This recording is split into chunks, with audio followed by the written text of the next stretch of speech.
Good morning everyone. Class 6th.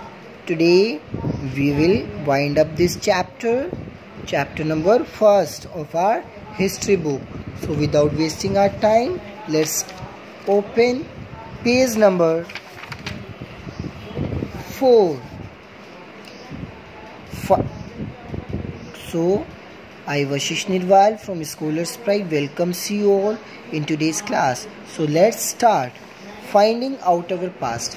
अब हम अपने पास्ट के बारे में देखते हैं, ठीक है। There are several ways of finding out about the past. One is to search for and read books that were written long ago. These are called manuscript. देखिए बहुत सारी तरीके, बहुत सारा बुक्स रीड की गई जो बहुत सालों पहले लिखी गई, उनको नाम दे दिया गया manuscript because these were written by hands. क्योंकि इनको नाम मैन्युस्क्रिप्ट इसलिए दिया गया क्योंकि ये हाथों से लिखी गई थी और लैटिन में मनु का मतलब होता था हाथ। सो इसलिए हस्तलिखित चीज़ों को नाम दे दिया गया manuscript. This were usually written on palm leaf और on the specially prepared bark of a tree known as birch. Basically ये पाम लीफ पे लिखा जाता था, ठीक है। पाम लीफ होती थी, एक ऐसा पत्ता होता था, ठीक है, उस पत्ते पे वो लिखी जाती थी और हमारे जितने भी धर्म या हमारे जितने भी ग्रंथ वगैरह है वो सब उस पे लिखा जाता था। और ये ट्रीज़ मोस्टली हिमालयाज़ में ग्रो होते थे। तो बेसिकली जो ये पाम लीफ होता है इनको भोजपत्र भी कहते हैं। तो बेसिकली भोजपत्र का पत्ता इतना मुलायम होता है, इतना सॉफ्ट होता है, वो आप चक्कू से या हाथ से पेड़ की जो है वो आप उतार सकते हो। मेरे पास रखा हुआ है but today I am not able to find that, so but definitely I'll show you in the school. Over the years many manuscripts were eaten away by insects, some were destroyed, देखिए, and more of them have survived. Basically क्योंकि ये लकड़ी के उस पर लिखा जाता था तो क्या होता था, कीड़े मकोड़े जो दीमक होती है वो उनको खा जाते थे। बहुत सारी चीज़ें हमारी डिस्ट्रॉय हो गई, ख़त्म हो गई। ऑफन प्रिजर्व इन टेम्पल, कुछ बच गई है जो मंदिरों में रखी हुई है। These books dealt with all kinds of subjects. In books के अंदर सभी प्रकार के सब्जेक्ट्स, रिलीफ्स एंड प्रैक्टिसेस हैं। Beside these the lives of Kings, medicine and science.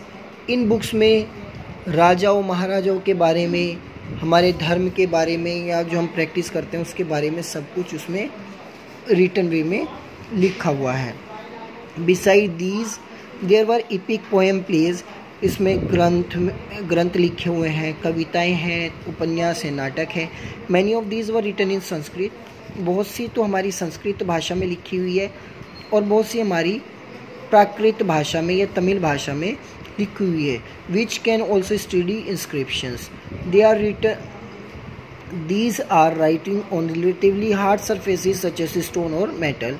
Sometimes kings quote their order inscribed so that people could see, read and obey them. तो राजा महाराज लोग उनको लिखवाते थे ताकि लोग बाग उनको पढ़े, समझे, सुने। There are other kinds of inscriptions well, where men and women recorded with what they did. और पहले टाइम में क्या होता था, जो राजा महाराजा लोग होते थे वो रिकॉर्ड करते थे कि उन्होंने क्या किया क्या नहीं किया। For example, king often kept record of victories in battles. राजा महाराजा लोग अपने जो उनकी जीत होती थी, किस राजा से जीते, कहीं में जीते, कैसे जीते, वो सब चीज़ अपने पास रिटर्न में रखते थे। There were many other things that were made and use in the past. Those who study other these objects are called archaeologist. और जो इन्हीं के बारे में पढ़ते थे, समझ, उनको आर्कियोलॉजिस्ट कहा गया। Basically they study the remains of building made of stone and brick. Archaeologist क्या करते थे, जो पत्थरों पे या किसी बिल्डिंग पे या किसी ईंट पे जो कोई गड़वा देते थे उनको पढ़ा करते थे, पेंटिंग एंड स्क्रिप्ट्स के बारे में। दे ऑल्सो एक्सप्लोर एक्वेट to find tools, weapon, pot, pen, ornaments and coins. पुराने समय के सिक्के, हथियार, कैसे बर्तन यूज़ करते थे, क्या गहने होते थे, वो सब चीज़ ये फाइंड आउट करते थे। सम ऑफ दीज ऑब्जेक्ट्स में be made of stone other of bone, कुछ ऐसे होते थे जो हड्डियों से बनते थे, या कुछ ऑब्जेक्ट्स ऐसे जो बोन से या मेटल से, क्ले से।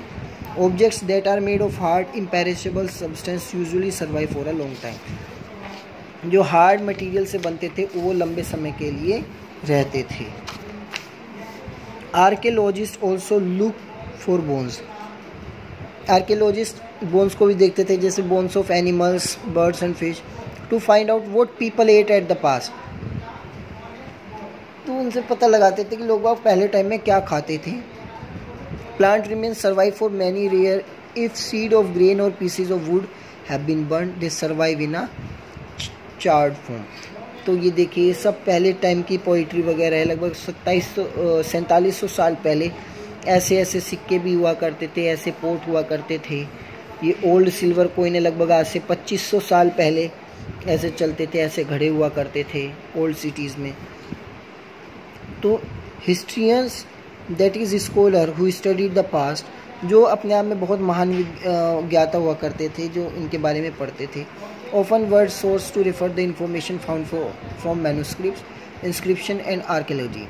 One sources are found, learning about the past become an adventure as we reconstruct it bit by bit, क्योंकि ये एक एडवेंचर भी रहा, क्योंकि हम उसको रिकन्स्ट्रक्ट करते रहे टाइम टू टाइम, नई नई चीज़ें आर्कियोलॉजिस्ट की हेल्प से उसमें डिटेक्ट करने लगे, उसको पढ़ने लगे, उनके क्लूज़ ढूंढने लगे।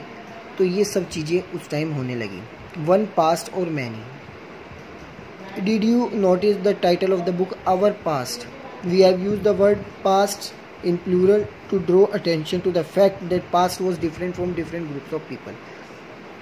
बुक का नाम Our Past इसलिए रखा गया है कि पास्ट में डिफरेंट पीपल, डिफरेंट ग्रुप्स थे जो डिफरेंट चीज़ें करते थे।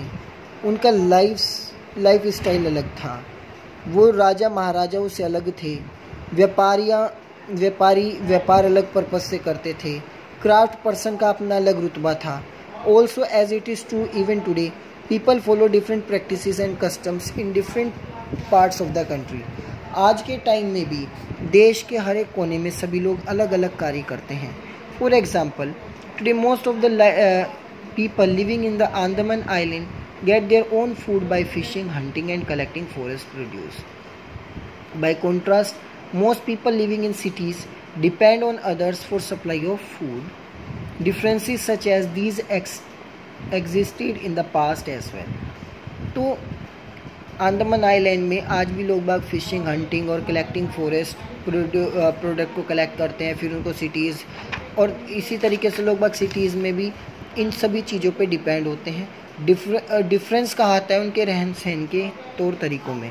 Beside, there is another kind of difference. We know a great deal about king and the battle they fought because they kept record of their victories. राजा महाराजा लोग पहले हाथों से लिखवाते थे, और आज कोई युद्ध में जीत जाए वो टाइप होके लिखता है। पहले उनको संभाल के रखा जाता था, अब उनको स्टोर करके रखा जाता है। डिफरेंस है, ordinary people such as hunter, fishing folk, gatherers, farmers and herder did not keep record of what they did.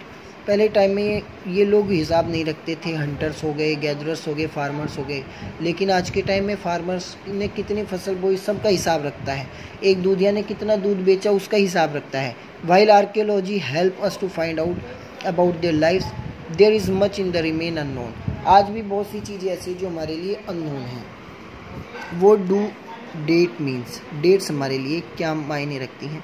In somebody asks you the date, you will be probably mention the day, month and year. अगर आपसे कोई date पूछता है तो आप उसको, भाई आज डेट क्या है, भाई आपने बताया कि आज डेट है 5 मई 2021, आप पूरी चीज़ बताते हैं 2000 something. These years are counted from date generally assigned by to the birth of Jesus Christ, the founder of Christianity. 2000 से शुरू किया क्योंकि लगभग माना जाता है कि 2000 से लॉर्ड जीसस का बर्थ हुआ, जो क्रिश्चियन के फाउंडर थे। सो 2000 means 2000 years after the birth of Christ, लगभग 2000 साल बाद जीसस के बर्थ के बाद। All dates before the birth of Christ are backward and usually have the letter BC. आपने BC और AC पढ़ा होगा.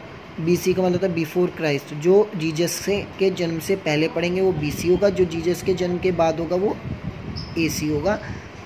In this book we will refer to dates going back from the present using 2000 as the starting point. इस book में हम लगभग 2000 से जो स्टार्टिंग डेट्स है वो हम पढ़ेंगे. So that's all how today our chapter is over. And my dear student, what you have to do, you have to find out the book work of this chapter. So thank you and have a nice day.